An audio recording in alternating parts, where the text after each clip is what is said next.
आए अल्लाह के नबी, क्या मैं देवर से भी पर्दा करूं? अल्लाह के नबी का जवाब ये था, हाँ दूसरों से पर्दे में कुछ कमी हो जाए तो चलेगा, दूसरों से पर्दे में कोई कमी हो जाए तो चलेगी, लेकिन देवर से पर्दे में कमी नहीं होनी चाहिए।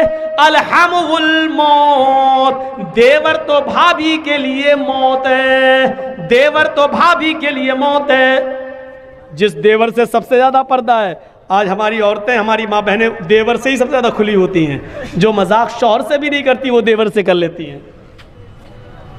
और एक हम हैं,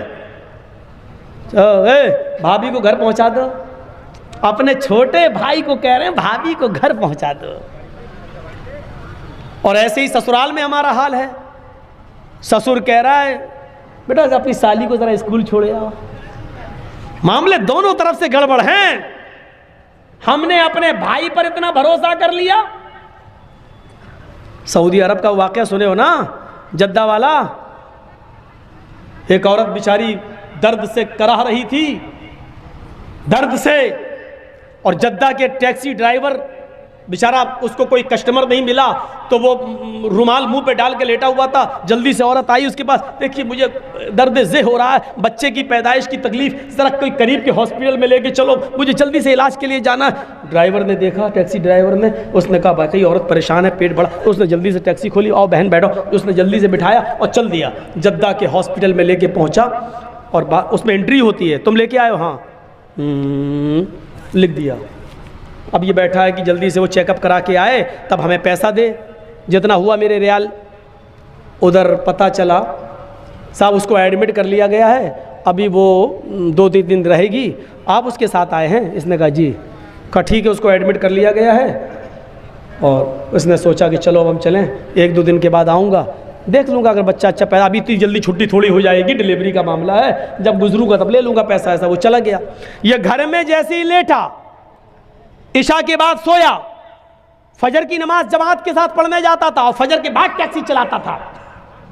फजर की नमाज पढ़ के जैसे ही घर आया, इसकी बीवी ब्रेड और आमलेट बना के लाई।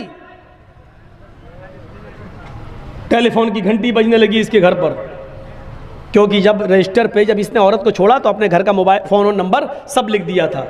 फोन फला बोल रहे हो जी? भोपाल के रहने वाले थे ये लोग, टैक्सी चलाते थे 20 साल से सऊदी अरब में, जद्दा में।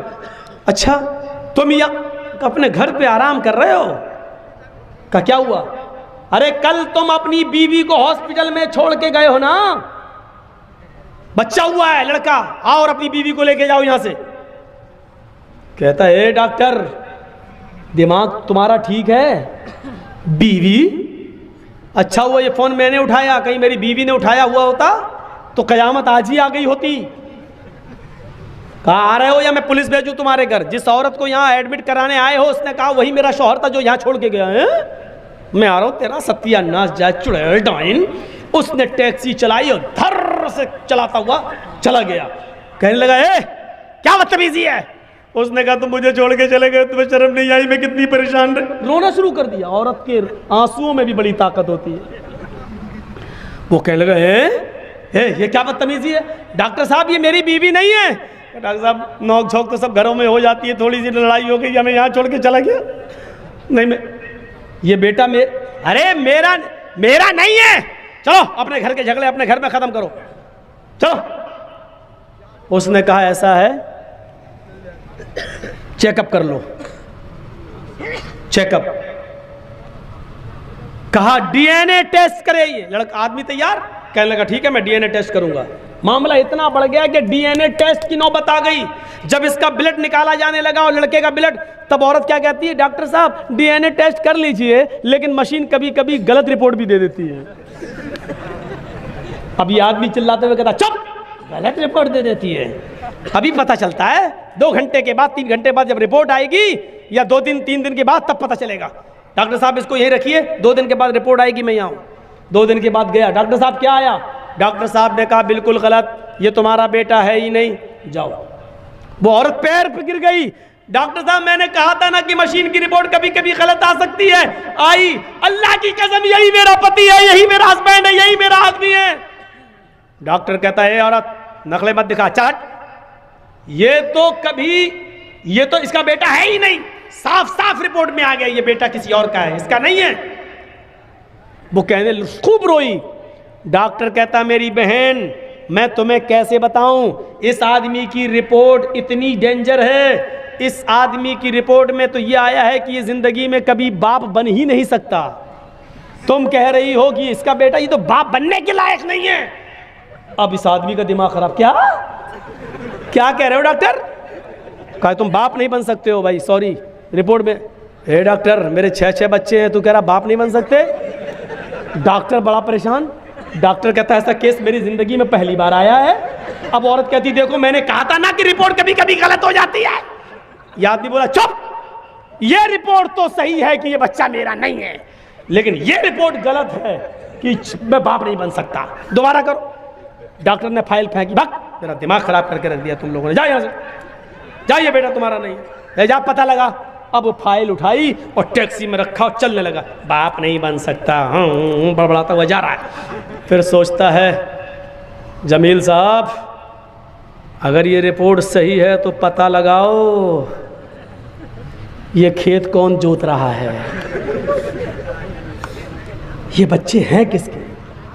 सीधे घर में घुसा, टैक्सी लेके आया, मारी दरवाजे पे लात। बीवी कहती इतने गुस्से में दरवाजा खोला, उठाई चप्पल अपने पैर की 15-20 पहले मार दी।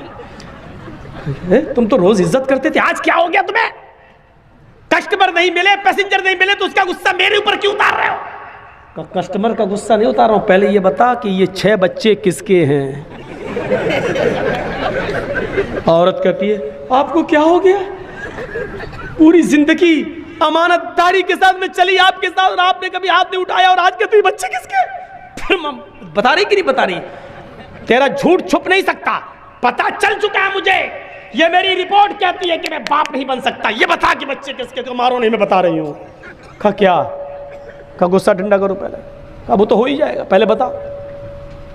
कहा कि आप का भाई भी रहता है ना यहाँ, आप रात में टैक्सी चलाते हैं, दिन में वो रात में चलाता है। मतलब आप जब दिन में टैक्सी चलाते हैं तो वो रात में टैक्सी चलाकर घर में आ जाता है, फिर वो दिन भर घर में रहता है, और जब आप रात में घर पे आते हैं सोने के लिए तो वो रात में टैक्सी चलाने के लिए चला जाता है। आपकी ड्यूटी दिन की